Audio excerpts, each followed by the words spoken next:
Одоо сургуулаа төгсөд ирэхэд маань миний хүү хөлд орчихсонгүй ч бас. Ингэж хавар төгсөд ирэхэд багшаа та орж ирээд парта тэгшгэн байлга, саналаа тэгшгэн суу, санал дээрээ эгч суу, битгий бүхтий, битгий доошоо харж яв гэл ингээд их олон сургаалыг бидэрт хэлж бидрэг ингэж хүмүүжсэн дээ л гэж ингэж хэлдэг. Одоо энэ сургуулийн бүтээгдэхүүн болсон бүх хүн л ямар багшаас хамгийн их одоо имэж байсан бэ гэвэл одоо харилцаг захирлаг хэлэх баха. Тийм л одоо хариуцлагатай, зарчимтай юм хүндээ. Одоо би өмнө хичээл гараад хичээл зааж хахад миний өвдөс хараад одоо 30 гаруй хүүхд сууж байна гэдэг чинь одоо 30 зүрх 30 тарих надыг одоо 30 янзаар л үнэлж дүгнж байгаа гэсэн үг шүү дээ тий. Багш та хойчийг гүйгүүлэхээр тэнгэрт мандсан өглөөний наран блэ. Баярлалаа. Баярлалаа. Энд чи ингэж ярам найрч байгаа байхгүй. Тэгээд онгод.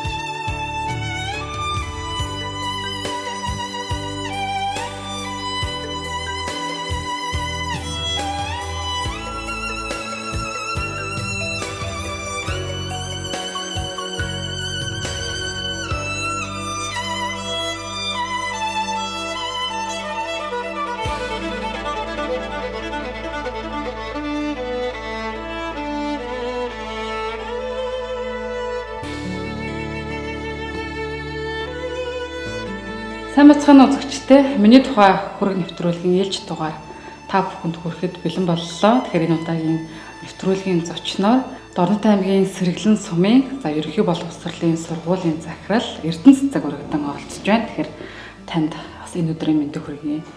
Баярлалаа. Энэ сайхан нэвтрүүлэгтээ урьж оролцуулж байгаа та бүхэн ч гэсэн маш их баярлалаа.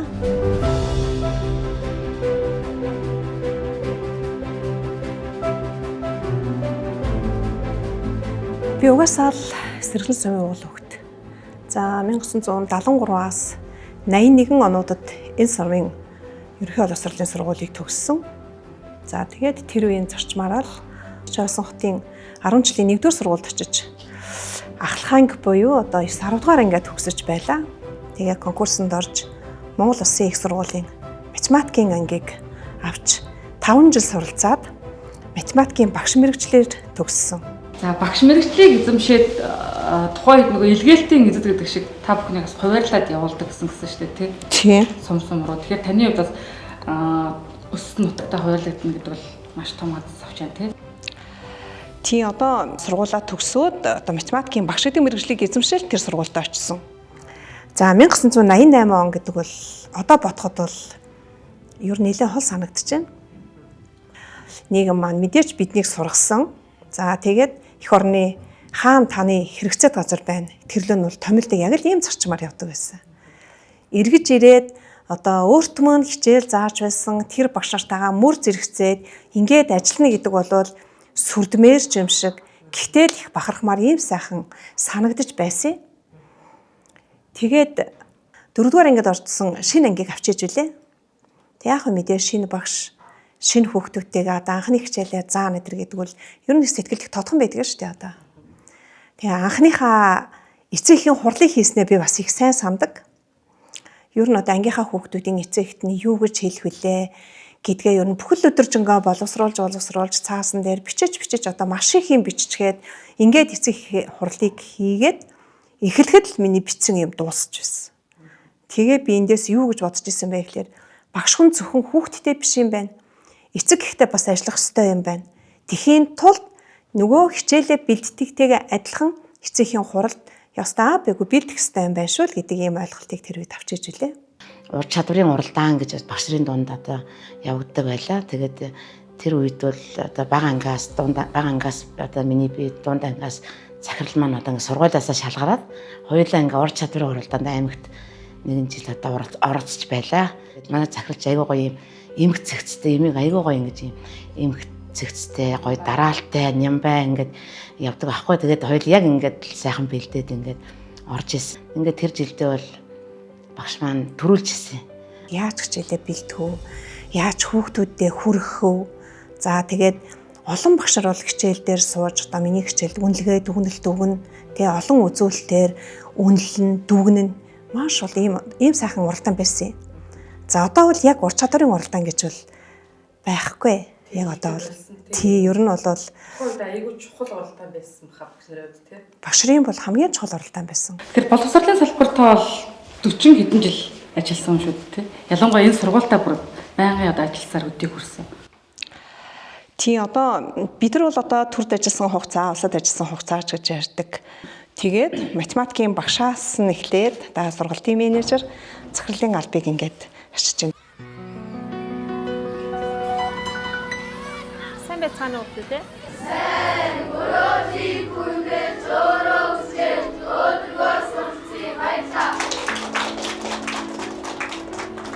За баярлалаа. Ямар хичээл орж байна? Зүйтэй. За. Яг таны нэвтрүүлгийн зураг авалтыг хийгээ явж байхад таныг бол хамт олон суугчид бол маш их гой хөндлөж харьцсан маш хөндлөдөг юм байлаа. Манай одоо захирал манай багш бол бидэнд одоо мэрэгжлийн талаас хэлхээс гадна гой хөндлөөс нь маш олон гоё зүйлийг хэлж цаад зөвлөдгөө гэж хэлжсэн. Тэгэхээр ер нь удирдагч сургуулийн захирал хүний хувьд та өөрөө бас ямар ерөн зарчмыг одоо гол чигээ болгож энэ сургуулийг бас үйл зэрэгтэй авч явж байна. Аха. Тий одоо тэгээд удирдлага болоод өөрчлөгдөн гэж яг хувь хүний баримтлагдаг зарчимч гэх юм уу одоо тийм заавал байна л да хүнд те. Ер нь тэгээд бас хамт олоныг удирдна гэдэг нь тэднийг айгу ойлгож явах хэрэгтэй гэж боддгоо шүү дээ би. Тэгээд мэдээж ингээд л ажилчид маань багшар маань ингээд өглөө ингээд ажилдаа орж ирэхэд нь ухтах үйлчлэгэн дээр өөрөө зогсож байгаад л орж ирж байгаа багшартайгаа ажилчтайгаа мэдлчгээд ингээд харжаа байхад за энэ маань өнөөгөлөөнийхөө ажилд сайхан шиг бэлтгэлтэй орж ирж дээ. За энэ маань нэг жоохон тиймхэн орж ирсэн юм болов уу гэсэн юм бол ер нь ажиглагддаг. Багш хүн чи одоо бид чинь сэтгэл зүйч шүү дээ. Ер нь хүний гаднаас нь хараад багш ажилчдаа, сурагчдаа хараад бол бас нэг өөрийнхөө хэмжээнд оршилж гадлээдэг. За их хүнлэг байгаасаа гэж боддог. Ер нь байгаа орчиндөө их цэвэрхэн байгаасаа, цэмцгэр байгаасаа л гэж ингэж боддог. За тэгээд тэрнийг би одоо хүмүүстийг хэлэхээсээ илүүтэй өөрөөр үлгэрлдэг болов гэж боддгийг. Тий. Тэгээ одоо яг хүмүүсийн хүндлэлийг бол одоо би хүнлээчээ гэж хэлэхээсээ илүүтэйгээр өөрийн маань одоо олон жилийн хугацаанд тэдэртэй хамтарч ажиллаж байхдаа одоо тэдэрт үзүүлсэн нөлөөлөл хал гэж боддгийг. Шавтайгаа цуг ажиллана гэдэг бас их сонир тохиол шүү тий. Нэвтрүүлэг хийгээ явж байгаад сонсоод ер нь л 3 шав байдаг гэсэн тий. Ер нь айгу гайхсан. Тэр хүмүүс ч гэсэн багш бол суралцаад энэ сургууль дээр ч ажиллана гэдэг бас сонир тохиол. Эсвэл та зөвлөсөн үү? Тий одоо ингээд өмнө сууж байгаа сурагч нараас ямар мэрэгжил эзэмших бол хэн яаж амьдрах гэдэг бол багшийн хүний бас л нэг л төсөөл байдаг. Гэхдээ би энэ шавнараа яг багш болцоход багштайгаа ингээ мүр зэрэгцээд ингээд одоо багштай туслаад дэмжээд надыгаа одоо ингээд сайхан чиглүүлээ зарим үед нь урам өгөөд шантар одоо бүдэрсэн үдмэлж гэдэг юм уу те багшаагаа зоригжуулаад ингээд ажиллаж гин гэж бол бодож төсөөлж байгаагүй. Тэгэхээр одоо сайхан уучрал юм уу даа л гэж бодож байна. Бид ер нь хамгийн сүүлийн шавнар нахаа тий. Тийм шүү дээ. Багш нь ер нь 30 гаруй жилийн ажиллахдаа ер нь 3 ангил төгсгсөн юм байна. Та нарууд миний отхон шавнар. Тэгээ бид хэдий төгсөнгүүдээ шууд хичээлийн эрхлэгч гэдэг байсан тий тухай хичээлийн эрхлэгч болсон юм биш үү багш.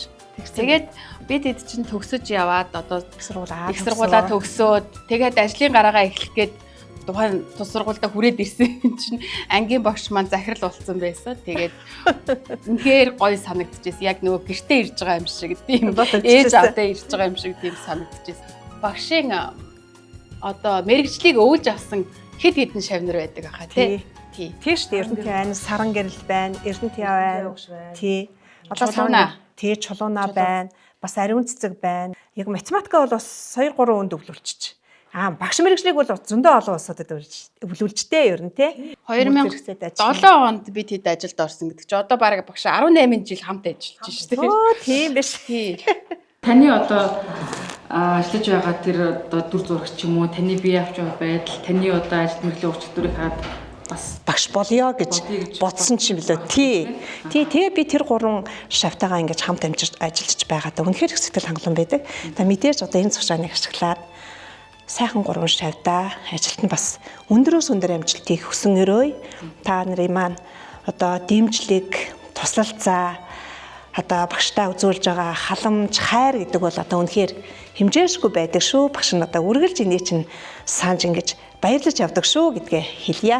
Манай анги чинь ангийнхаа сургуулийнхаа хамгийн цэвэрхэн хамгийн гоё анги байлаа. Тэ? Яагаад гэвэл бид нарыг бүх ширээгийн нэг игнэнд тавиулдаг. За тэгээд хүүхдүүдийн доор байгаа цаасыг өөрөө тэр доороо байгаа тэр хогоо авчдаг тэр одоо ухамсарт сургаж чадсан. Бид нэр эмх цэгцэнд сурч чадсан. Одоо ингээд л ангиудаар ороод хүүхдүүдээ ширээгээ нэг игнэнд тавиарэ гэж бүр хилдэг болцсон бүр ингээд бүр багшийнхаа захирлынхаа өрөөрөө ороод хүртэл нөгөө сандлаа хүртэл нэг игнэнд ингээд тавьдаг болцсон. Нэг ийм багын хүмүүжил бид нарт ингээд суулгаж чадсан. Тий. Сойр хүмүүжлийг ингээд сайн суулгаж чадсан. Тэгээ манай анги бол тэр тухайн үедээ хамгийн гоё анги байсан. Хөшгөн багш өөрөө хөшгөө ойж исэн тий. Манай багш бас ойдолч шүү дээ. Тэгээ маш гоё юм ойн. Тэгээд хөшгөө маш гоё тийм хөшиг оёод хийжсэн. Тэгээд та нартай нийлж байгаа л машин авчирж байгаа л ангидаа тавьж байгаа л ойжсэн да тий. Урлагийн наадмынхаа хувцсуудыг ойчдаг. Ийм л бас авьяаслаг ойдолчин шүү дээ манай багш чинь. Төрөл бүрийн авьяасаа. Тий, төрөл бүрийн багш нарт чадахгүй юм гэж байхгүй гэдэг шүү. Бас тайзан дээр гарсан манай багш чинь театрын тайзан дээр шүлэг уншсан шүү дээ тий. Бид чинь багш нарын Монголын багш нарын 50 дахь өдрийг үү? 50 дахь өдөр баг тий. Одоо Дорнот аймгийн сургуулиуд чинь ингээд нэг бүс болоод яадаг ч манай 4-р бүс чинь нөгөө Монголын багш нарын баярын урлагийн үйл ажиллагааг хариуцж аваад 22 онд тэгээд одоо багш нарын баярынхаа урлагийн тоглолтыг хийж байлаа шүү. Тэгсэн шүү дээ тий. Тэн дээр одоо багшийг нь хүчээр гаргаж тэр багш найрглаас уншуулж байсан да. Тэгээд би тэгээ багшаа яасан бэлээ? Цээжилжсэн шүлгийг нь шууд одоо цаас харахгүй уншнаа. Гэл амир багшаа тэгсэн шүү. Яруу найрг уншина гэдэг чинь хэцүү юм байдаг шүү. Цээжлнэ гэдэг чинь цээжилж чадахгүй байгаа юм чи ерөөсөө. Ерөөсөө нөгөө цаасаа харах га тэгээд багш хардггүй юм шууд кармадэ игээд харахгүйгээр унш. Тэгвэл та цалингэр та тийшээ очиод унш. Тэгэж унш. Гацаар очиод унш гэж байгаа л баг загинж байгаа юм шиг багшаа тэгжээж цээжлээд уншсан. Уншиж үлээ тийм. Тий. Багш та хормой өгдөгнөөс нь адис авмаар хүмүүмэрхэн. Багш та хоёр үгнээс нь 10 эрдэм цэцэрдэг гүн ухаантан. Багш та хойчийг гүйгүүлэхээр тэнгэрт мандсан өглөөний наран блэ. Баярлаа. Баярлалаа. Энд чи ингэж яруу найрч байгаа байхгүй. Гэнэт онгод ороод ирлээ.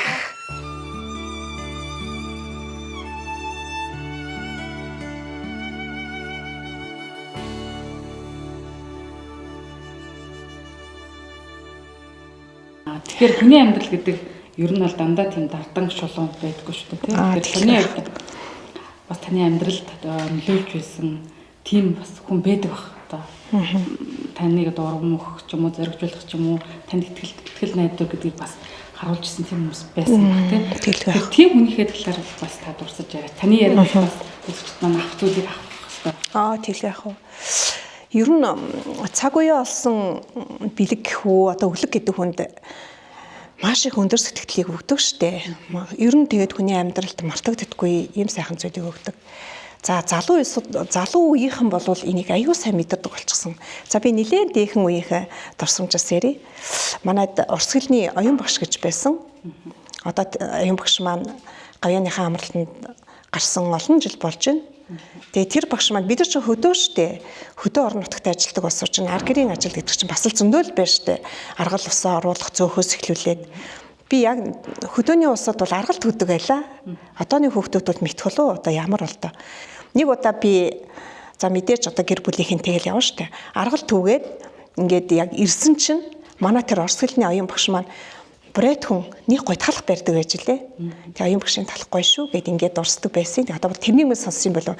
Надаа ингээд барьсан талхаа бариад ирчихсэн. Тэгээ надад тэр өстө үнэн гоё санагдчихэж лээ.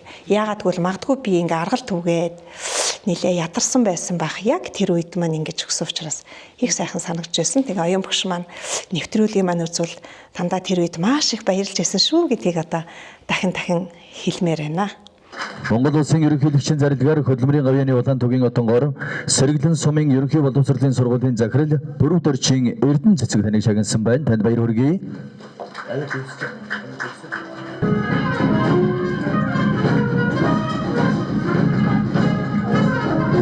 Саяхан таваас сар шинийн баярын өмнөхөн Монгол улсын төрийн дээд шагналуулах хөдөлмөрийн гавьяаны улаан тугийн отонгоор ингрэмлалсан байгаа. Тэгэхээр танд бас баяр хүргэе. Шагналаа аваад бас удаагүй байгаа. За баярлалаа. Одоо энэ Илүү эрдэнэ тэмээх модон могой жилийн босгон дээр одоо төрийн өндөр дээр шагнал хөдөлмөрийн гавьяаны улаан түгийн отонгоор ингрэм ялаалаа. За мэдээж одоо шагнал авна гэдэг бол хамгийн хүндтэй зүйл гэж боддог. Энэ шагналыг авахад минь одоо байн хажууд минь тусалж байдаг хамт олондоо бас их баярлалаа. Мэдээж миний арт талд хамт олон минь байдаг. Бас гэр бүл минь байдаг. Эдгээртээ бас их баярлалаа гэж хэлмээр байна. Ер нь таны гэр бүлийн хүн ханийг хэн гэдэг вэ? Ямар одоо ажил мэргэжилтэн байдаг вэ? Миний ханийг Болдоотор гэдэг. Сэргэлэн сумын уугуул. За надаас нэг ах, миний дээдлийн ангид байсан. Политехникийн дээд сургуулийн барилга архитектурын ангийг барилгын инженер мэргэжлэр 90 он төгссөн. 3 хүүтэй.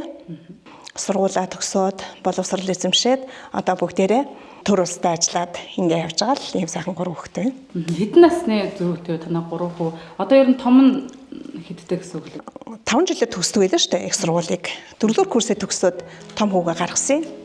Тэгээ хүний амьдрал хэлэн болохоор би ч одоо сургуулаа бүрэн төгсөөгүй байж байгаа анхныхаа хүүхдийг гаргах боллоо. Гэхдээ айгүй завшаантай яг зуны амралтаар би хүүгээ гаргасан. Ээж маань насаараа эрүүл мэндийн салбарт ажилласан. Совилогч хүн. Тэгээд би хүүхдээ гаргачаад ердөө ганцхан сартай би хүүгээ орхиж ирсэн шүү дээ. Орхиол одоо 5 дугаар курстэй явсан сургуультай. За тэгээ явхад бас нэлээд хүнд байсан шүү. Яаж орхиж явнаа тэргээл ингээд бодгол юм миний ихэн болцохоор чи их өөр хэлдэг юм билээ шүү. Хүүхдийн төлөө асар их санаа зовдөг. Зөвхөн одоо өөрийнхөө төлөө өөрийгөө л бодож авдаг байсан бол хүүхдтэй болсон хүн гэдэг чинь тэгэл нөгөө хүүхдийн төлөө их боддөг юм байна лээ. Маш их санддаг юм байна лээ. Тэгээ яалччгүй миний аав ээж намайг шууд сургуулаа төгсөхтэй л гэсэн шаардлага тавьсан. Тэгээ би хүүгээ орхио явж ирсэн.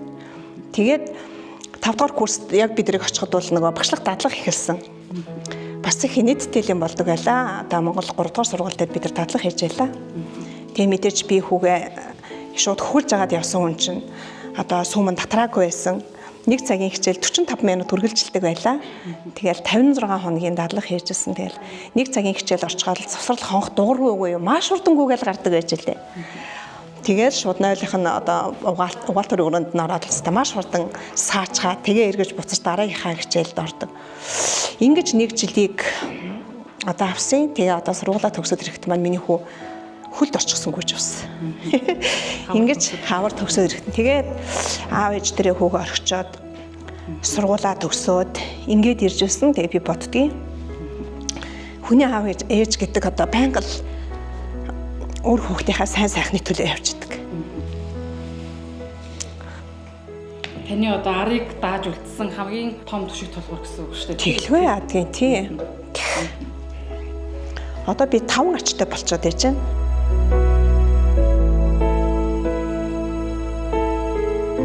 Тэгээ 3 одоо дэрсэн 3 хүү бас мууж өгөөж өдөө зэрэгтэй авч явна гэдэг бас л нөхдөний хувьдас. Тий. Тий хүүнэр тэгээд яг бай тий хэрсэг хүн одоо бидний хүүхдүүдэд өсгөж байсан үе бол бас л хүүхдүүдийг хэрсэг хөл өсгдөг байсан үе гэж бодогддог штэ. Одоотой харьцуулж бодоход бол хүүхдүүд эрэгтэй хүүхдүүдийн болохоор гутал хувцас аврах ерөнхийдөө ихчээс өмсөн. За тэрнийг угаана гэдэг бол бас их асуудал штэ. Тэгээ хөдөө орон нутгад байж байгаа тохиолдол тий. За би ч хүүхдүүдийн хажаасуудыг ястаа нэг цайртал нь л угаадаг байлаа. Тэр ч утгаараа хүүхдүүд маань бас их цэвэр цэмцгэр ингэж өссөн дөө. Юу н хүүхдүүдийг хөвгүүдийг өсгөхөд аавын оройл гэж бас их байдаг гэж боддог штэ. Аав хүн эрэгтэй хүүхдийг их хэрсөө их юмд тууштай. За ингэж өсгөхөд бол аав хүний өрөг оройл ер нь нэлээд байдаг гэж боддог. Бид нар бол яг юмны өмнө ухшууд дэвсэж хүмүүнд ихчгэн хүүхд минь ингэж чинь гэж бодож байдаг бол аав нар бол болно. Зүгээр хүүхд ингэж өсгөх ёстой. Бас ч гэсэн багч гэсэн бас нэг жоохон бэрхшээлийг үзэх ёстой. Тэгээд туулах ёстой гэж иймэрхүү хандлагаар хүүхдүүдээ өсгсөн дөө бит хоёр. Багш нар ч ер нь тэг хүний хүүхдийн төлөө гүсээр хар өөрийнхөө эдэн хүүхдийг тэг бүр орхичдаг юм дөө гэж зарим одоо ингээд багш нар ярьж идэг ш хоорондоо тий.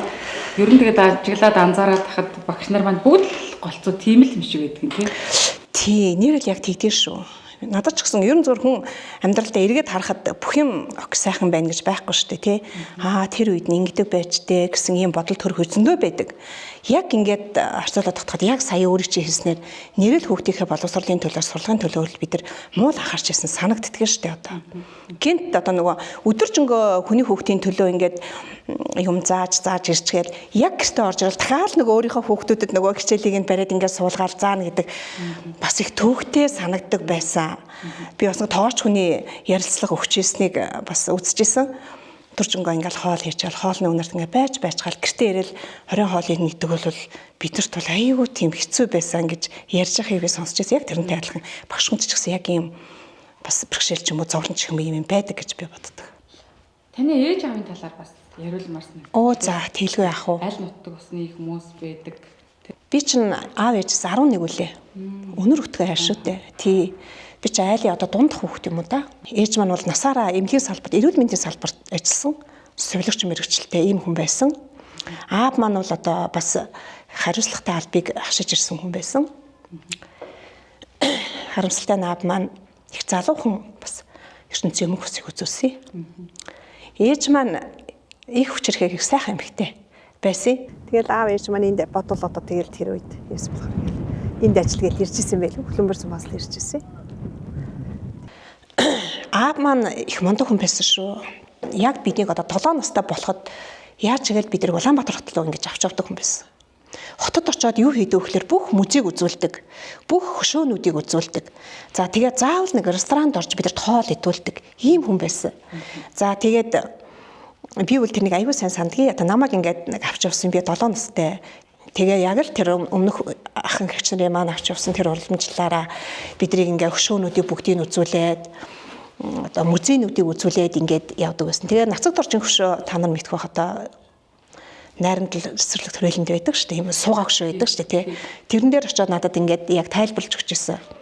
Одоо их зохиолч нацагт орчин хөшөө гэд ингээд хэлж өгч байгаа. Тэгээд би энэ хүний тэгээд мах ясна хаана байгаа юм бэ гэж ингэж асууж байсан гэж ингэж аав маань надад хэлдэг. Бас гоё юм биш үү? Байнга л одоо үр хүүхдүүдтэй гоё сайхан юм үзүүлээ. Тий, маш их тийм зөв хүмүүжлийг бидэрт олгодог байсан байгаа. Одоо ингэ бодоход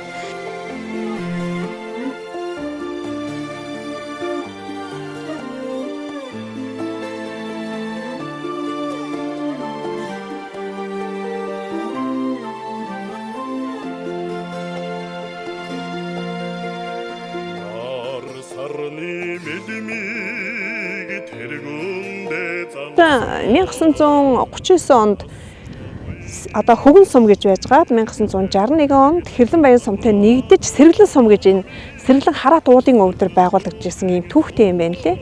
За тэгээ сайхан нутагтаа аав ээжээсээ аруулаа. Өдий хүртэл сайхан амьдарч ирлээ. Тэгээд яг ертөнцийн жамаар аав ээж маань бурхны оронд оцсон ч үр хүүхдүүд бид нь аав ээжийнхээ одоо ажил үйлсийг үргэлжлүүлж төр засагтаа одоо ажиллаж ингэж сайхан амьдарч байна сумда. Сэргэлэн сум чинь ер нь зээрийн сүрэг энэ тэндгүү одоо ингээд газар шиг ингэж давлгаалж байдаг. Одоо тарийн төрөв шиг бараг ингэж давлгаалж байдаг. Ийм сайхан нутаг штэ. Хойд зүгээрээ хойд талаараа бол одоо Ингэрийн 13 булаг гэдэг сайхан хашаан булаг урсаж байдаг. За сумын төвийнхөө урт талд галын голтой. За ингээд ийм сайхан нутагтаа Танихаар ер нь амжилт гэдэг та юм юу гэж тодорхойлдог вэ? за амжилт гэдэг хүн дээр бол өөр байна гэж боддог. Хүнд мөрөөдөл байна гэдэг бол амжилтанд хүрэхийг үндэс гэж би боддог шүү дээ. Ерөөсөө мөрөөдөлгүй байна гэдэг бол одоо ямар утга учир байх вэ дээ тий. За би дараагийнхаа хичээлийг ингэ сайхан заана да. Дараагийн хичээлдээ ингэж явна да. Маргааш би ингэндэ гэдэг бол богино хугацааны ч бай урт хугацааны ч хүний л мөрөөдөл. За тэр мөрөөдөлтөд хүрч чадах юм бол алхамалмаар ч гэсэн амжилтыг гаргаж байгаа л гэж би ингэж боддог. Өнөөдрийн өглөө чи орж ирж ирсэн чиний толгой өдөөс орой хичээлээ тараад явах толгой хоёр шүүр байх ёстой шүү. Өөр хэлэх юм бол чи өнөөдөр оюун тархиндаа зөндөө их хийчихэд гарч байгаа учраас чи өглөө орж ирснээс орой гарахдаа шал өөр хүн болоод гарч ирэх ёстой шүү л гэж ингэж хэлдэг байсан. Магадгүй одоо миний шавнар санаж байгаа хаа л гэж бодож байна. Ер нь одоо Сэргэлэнгийн одоо энэ сургуулийн бүтээгдэхүүн болсон бүх хүн л одоо ямар багшаас хамгийн их одоо имиж байсан бэ гэвэл одоо харилцаг захирлаг хэлэх баха. Тийм л одоо хариуцлагатай зарчимтай ийм хүнтэй. Одоо ер нь одоо сумын удирдлагын хувьд залуу хүний хувьд сургуулийн цаглын эрдэнэцэг захирлаас үлгэр дуурайл авч явдаг. За ажилдаа энэ хандж байгаа хариуцлагатай энэ сэтгэлтэй зан чанарыг нь одоо үлгэр дуурайлуулж явдаг.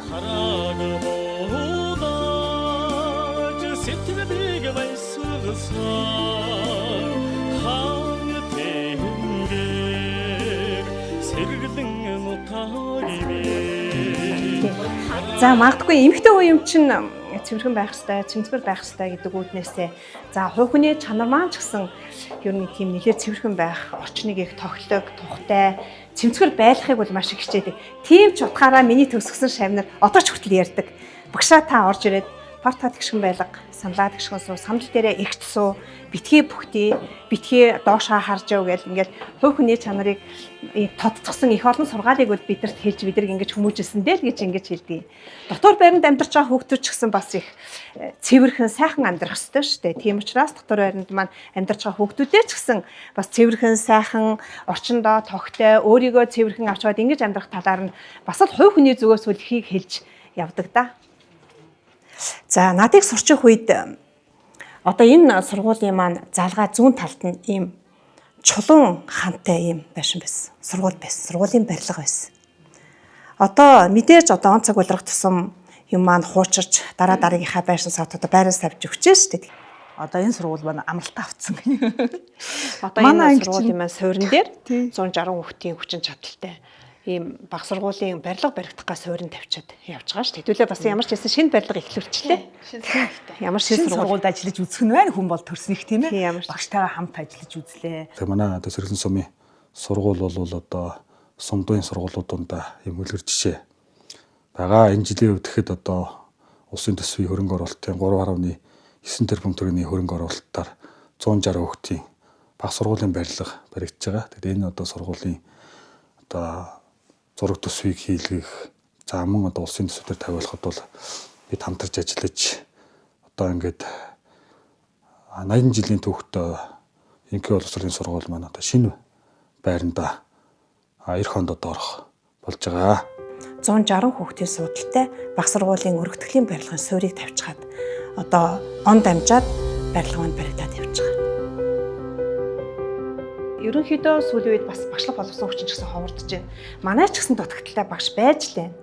За гэхдээ манай хамт олон бол ер нь нэлээд доктортой ажиллаж байгаа хамт олон гэж боддог. Хамгийн одоо олон жил ажиллаж байгаа багш гэх юм бол бараг надтай адилхан шахуу 30 гаруй жил ажиллаж байгаа баг боловсролын багш нар байна. За тэрнээс гадна одоо энэчээ сургуулаа төгсчхөөд багшийн мэрэгчлийг эзэмшчихэд эргээд энэ сургуультай ажиллаж байгаа миний шавнараас эхлүүлээд энэ нутгийн ууган иргэдч бас олон байна. Боловсон хүчнээ бэлтгэхийн тулд бас одоо 5 жилийн 3 жилийн ийм одоо боловсон хүчнийхаа нөөцийг гаргаж харж явдаг. Хидээд манай аль содлогдохооны багш ямар мэрэгчлэн маань ингэж одоо гарах вүлээ. Тэр хүнийг хидээд бид яаж бэлтэж ихтэх вэ гэдэг талаараа байнга бодож явна да. Тэгжил ээж байгууллагыг удирдах байна гэж боддгийг.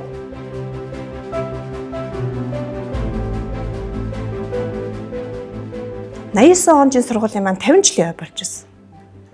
За яста юугаа ч мэдэхгүй шинэхэн багшил 50 жилийн ойд оролцоод л явж исэн. Гэтэл эргээд би ингээд түүхээ харахад 50 жил, 60 жилийн ой, өшөө бүр 70 жил, 80 жилийн ойг нь бол тэмдэглээд өнгөрүүлчихсэн ийм цаг хугацааг энэ сургуультай үзсэн байгаа.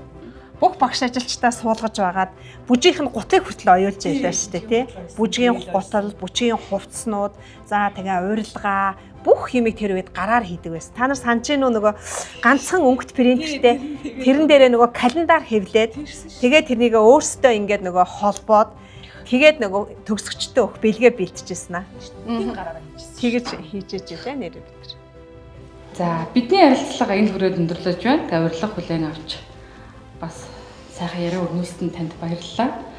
Тэгээд нэвтрүүлгийн төгсгөл танаас бас нэг асуулт асуухад та багш хүн те. Тэгэхээр багш гэдэг үгийг та бас өөрийнхоороо нэг тодорхойлооч юу багш гэж юу ямар хүнийг хэлдгийг таныхаар. За баярлалаа. Багш гэдэг хүн бол хамгийн баян хүн л гэж би хэлмээр байна. Хизээч хаач явж исэн бидний шавнар бол биднийг нэрээр нь бус багшаал гэж дууддаг. Тийм учраас хизээч бид нар шавнараар тогтож үтсэнгүй одоо хизээч бид нар хүнээр дутаж утсангүй гэж хэлэх юм уу да тий. Хамгийн баян хүнийг би багш хүн хамгийн сайхан мэрэгжлийг багшийн мэрэгжил гэж ингэж боддог шүү. Хаан ч авсан биднийг багшаал гэж дууддаг. Тийм учраас энэ сайхан мэрэгжлийг эзэмшээд өдий хүртэл ажиллаад энэ олон сайхан шамрын одоо багш нь гэж ингэж дуудагдж аваа та. Бахархалтай л байдаг та. За баярлалаа. Тэгэхээр нэвтрүүлэгтэй хамт байсан үзэгч та бүхэндээ баярлалаа. Энэ удаагийн нэвтрүүлэг энэ хүрээд өндөрлөж байна. Нэвтрүүлгийн зочноор Дорнот аймгийн Сэргэлэн сумын ерөнхий боловсролын сургуулийн захирал Эрдэнэт цаг багш манаас өргөдөн оролцлоо. Дараагийн дугаараар иргэн уулзлаа. Баярлалаа.